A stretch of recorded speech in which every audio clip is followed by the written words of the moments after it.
Let's recall if y is equal to f of x is defined over the interval from a to b, and f is differentiable on that interval, then the length of the curve is defined by the integral from a to b of the square root 1 plus f prime of x squared.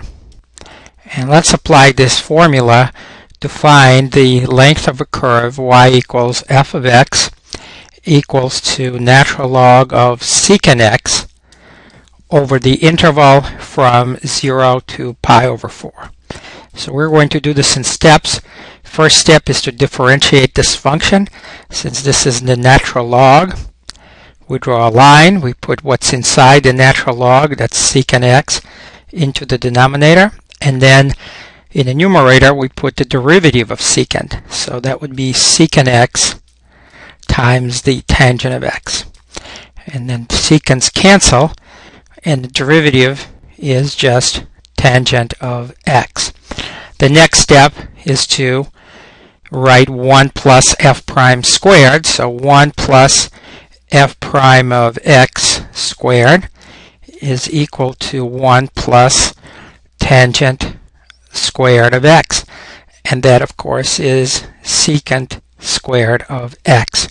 That's what we're going to integrate to find the length of this curve. So the curve length for this curve is the integral from 0 to pi over 4 square root of 1 plus f prime of x squared, but we already know that that is secant squared of x. So square root and square cancel over the interval from 0 to pi over 4. Secant is positive, so this is the integral from 0 to pi over 4 of just secant of x.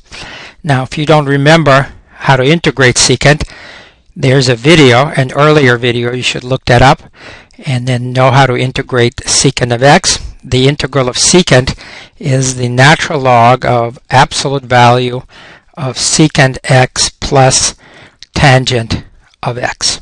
And we're going to evaluate this from 0 to pi over 4. So let's plug those in.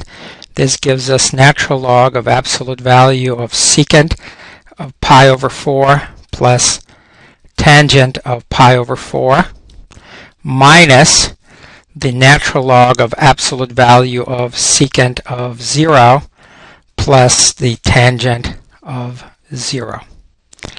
And let's evaluate these. This is the natural log. Absolute value secant of pi over 4 is 1 over cosine of pi over 4, which is 2 over square root of 2.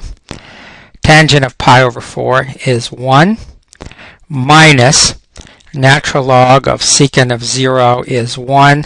Tangent of 0 is 0. We can drop the absolute values because everything inside is positive. 2 over square root of 2 is square root of 2. So this is natural log of the square root of 2 plus 1. And then natural log of 1 is 0.